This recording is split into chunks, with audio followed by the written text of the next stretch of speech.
అఘోరి గురించి ఇప్పటికీ మనం మాట్లాడుతూనే ఉన్నాము. ఆల్రెడీ శ్రీవర్షిణిని ఆమె ఉంచుకుంది అని చెప్పేసి, అంటే పెళ్లి చేసుకుంది అని చెప్పేసి అంటున్నారు. అయితే ముందు అమ్మ అన్నారు, తర్వాత వైఫ్ అంటున్నారు, హస్బెండ్ అంటున్నారు. ఇదే ఒక గందరగోళంలో ఉంటే ఇంకో పక్క నేను వైఫ్ ని అని చెప్పేసి మన ముందరకు వచ్చారు, మనతో మాట్లాడే ప్రయత్నం కూడా చేశారు, మన ఛానల్లో కూడా ఉన్నారు.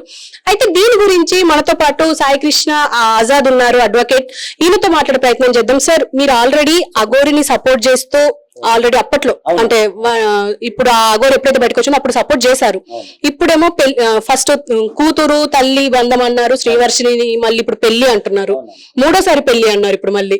అంటే ఇదంతా చూస్తుంటే మీకు ఏమనిపిస్తుంది? బుజ్జి ఒక మాట చెప్తేనా బాధ అనిపిస్తుంది. ఎందుకంటే నాన్న, మనం ఇప్పుడు సనాతన మీకు తెలియదు, ఆజాద్ ఇప్పుడు దాదాపు 20 years నుంచి ప్రజా సమస్య మీద పోరాడుతున్నాం. ఎన్నో సమస్యల మీద పోరాడాను నేను.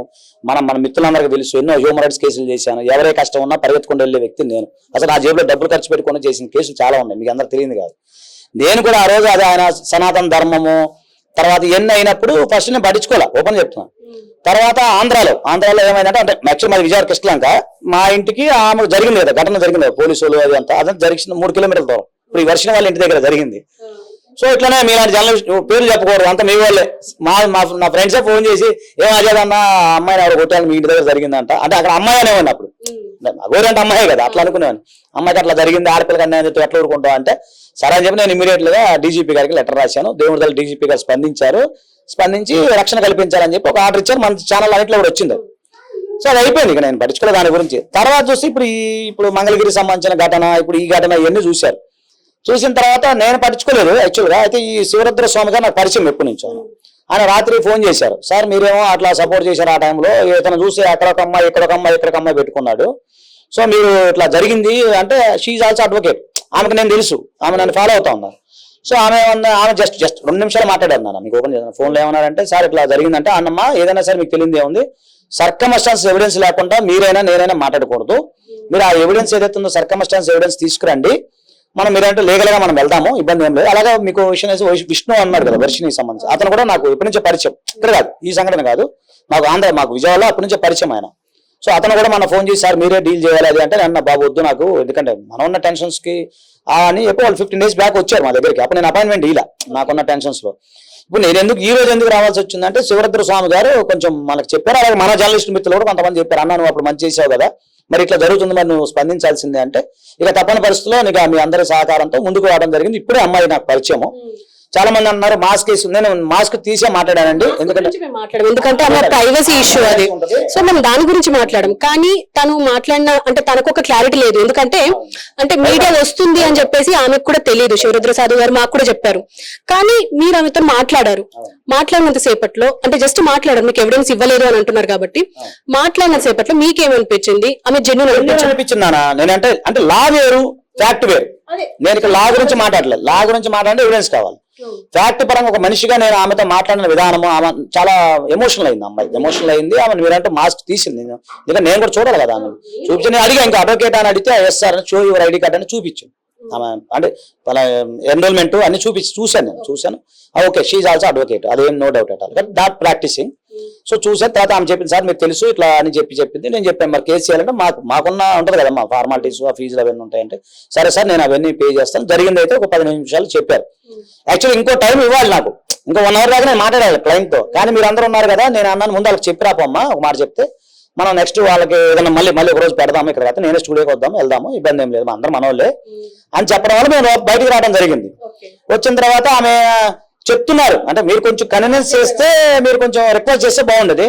సడన్ గా మీరు ఒకేసారి అనేసరికి ఆమె భయపడి వెళ్ళిపోయింది. అది జరిగింది. ఇప్పుడు నేను అయితే మళ్ళీ వస్తాను, నేను మాట్లాడాను, రుద్రస్వామి తీసుకొస్తాను. ఇప్పుడు లంచ్ టైం కదా, ఆఫ్టర్ లంచ్ అయిన తర్వాత సాయంత్రం 4 5 వస్తాను. వచ్చిన తర్వాత ఈరోజు హాలిడే కాబట్టి నేను కూడా ఫ్రీగానే ఉన్నాను. వచ్చిన తర్వాత కూర్చొని ఒకసారి మా సంబంధించిన ఎవిడెన్స్ అవన్నీ చూసి, మరి అది అంటే ఏ విధంగా వెళ్తుంది అనేది నేను ఇప్పుడు చెప్పలేను.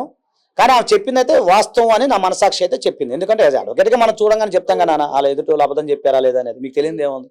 సో ఆ విధంగా అయితే నేను ఒకవేళ ఇంకా మావి కొన్ని ఉంటాయి కదా, కొన్ని ఫార్మాలిటీస్ అవి ఉంటాయి. ఒక అడ్వకేట్ గా కేసు ఇవ్వాలంటే కొన్ని ఉంటాయి కదా, వకాలత్తు అవి అది మాట్లాడాము. ఆ వకాలత్తు మీద ఇచ్చిన తర్వాత నెక్స్ట్ నేను ఫర్దర్ గా ముందుకు వెళ్తాను. ఇక్కడ కావాల్సింది ఒకటే నాన్న, ఆమెకి మాకు ఎలాంటి గొడవలు ఏం లేవు. ఆమె నా క్లయింట్, నా దగ్గరకు వచ్చింది, నాకు ఫీజు ఇస్తుంది, నేను కేసు ఫైల్ చేస్తా, అంతవరకు. అంటే మాకు అది ఇష్యూ కాదు. కానీ అఘోరి ఇప్పుడు ప్రస్తుతం ట్రాన్స్జెండర్, మరి ట్రాన్స్జెండర్ అవునా కాదనేది మనం ఆల్రెడీ క్లియర్ చేసుకున్నాము. ఆమె అయితే అబ్బాయి కాదు. ఇప్పుడు లీగల్ గా చూస్తే ఇప్పుడు ఈమెది అతనిది మ్యారేజ్ చెల్లదు. ఒకవేళ శ్రీవర్షినిది అతనిది మ్యారేజ్ చెల్లదు. 3 సార్లు 30 సార్లు వేసుకున్నా చెల్లదు. అంటే దీన్ని అంతటిని ఎలా చూడొచ్చు అంటారు ఈ పెళ్లి వ్యవహారం? ఇది దీన్ని ఎలా చూడవచ్చు అంటే మహిళల పట్ల అనుచితంగా ఏమైనా ప్రవర్తిస్తున్నాడా అది తెలియాలి కదా ఫస్ట్. ఇప్పుడు అతను ఎంత ట్రాన్స్జెండర్ అయినా ఇంకొకరైనా ఒక విషయం నాన్న, ఇప్పుడు ఇండియన్ కాన్స్టిట్యూషన్ ప్రకారం వేరే ఇప్పుడు నేను ఆడపిల్ల కావచ్చు, మీరు ఆడపిల్ల అనుకుందా ఎగ్జాంపుల్, నేను ఆడపిల్లనే, మీ శరీరాన్ని టచ్ చేసే రైట్ నాకుందా? ఈవెన్ ఆడపిల్ల అయితే మగపిల్లడైతే అది వేరే విషయం, మగపిల్లడైతే ఆ కేసు పెడతారు, అది వేరే విషయం. ఇప్పుడు నేను ఆడపిల్ల మీరు ఆడపిల్ల అన్నప్పుడు నేను జస్ట్ టచ్ చేసే అవకాశం ఉంటుంది ఉందా? భారత రాజ్యాంగం లేదు, అది కూడా ఇట్స్ క్రైమే కదా. సో మీరు ఆ విధంగా జరిగిందా ఇంకేదైనా కొంచెం లోతుగా నేను చర్చించాలి. అందుకని నేను మీకు సరిగ్గా చెప్పలేకపోవడం కారణం అదే. మీరు ఇచ్చిన 15 నిమిషాల టైంలో ఏం చెప్తారు ఏ క్లయింట్ అయినా? దట్టు మీరు బెదరగొట్టేస్తే వెళ్ళిపోయింది, ఇంకేం చెప్తుందామా? నేను సాయంత్రం కూర్చోబెట్టి మాట్లాడతాను. అంటే ఒక క్లారిటీ వచ్చే అవకాశం అయితే ఉందా? ఎందుకంటే ప్రస్తుతం మేము మార్నింగ్ నుంచి ఆవిడ చుట్టూ తిరుగుతున్నాం. అదే ఆమె మాట్లాడితే మేము ఇప్పుడు పోరాడుతున్నాం, ఈ అఘోరి కాదు అని చెప్పేసి మేము ఆమె బయటకు వచ్చినప్పటి నుంచి ప్రయత్నిస్తున్నాము. సో ఇప్పుడు ఇదొక క్లారిటీ వస్తే మాకు ఒక బలం వచ్చినట్టు అవుతుంది, మీడియాకి కానీ జర్నలిస్ట్లకు కానీ బలం వచ్చినట్టు అవుతుంది. సో వచ్చే అవకాశం ఉందంటారా? ఉంటుంది నాన్న, ఉంటుంది. ఎందుకంటే ఆమె ఇస్తానని చెప్పింది నాకు. అంటే ఇక్కడ ఎందుకు ఇప్పుడు ఇవ్వలేదని మీరు అడగాలి, ప్రశ్న కూడా అడగాలి. ఏం సార్ ఇప్పుడు నువ్వు చెప్పినా నువ్వు నా కేసు ఇచ్చావు, ఇప్పుడు నువ్వేదో ఇల్లు కొనాలో లేకపోతే ఇంకేదో ప్లాట్ కొనాలో నాకు డాక్యుమెంట్స్ ఇచ్చి 5 నిమిషాలు నేను చెప్పగలుగుతానా? దానికి సంబంధించిన అన్ని చూడాలి కదా. సో అలాగే ఆమె వచ్చింది 15 నిమిషాలు నాకు టైం ఇచ్చింది, 15 నిమిషాలు ఆమె ఏడటం సరిపోయింది. అంటే పాప ఆమె ఎమోషన్ ఆమె ఉంటుంది కదా. నాకు ఇంకా సరైన సమాధానం చెప్పాలా? వాళ్ళ మామయ్య గారు ఏదో కొన్ని చెప్పారు, ఆ లోపల మనం కొంచెం సమయం లేదు, మనవారు కూడా కంగారు పడుతున్నారు, తలుపు కొడతా ఉన్నారు.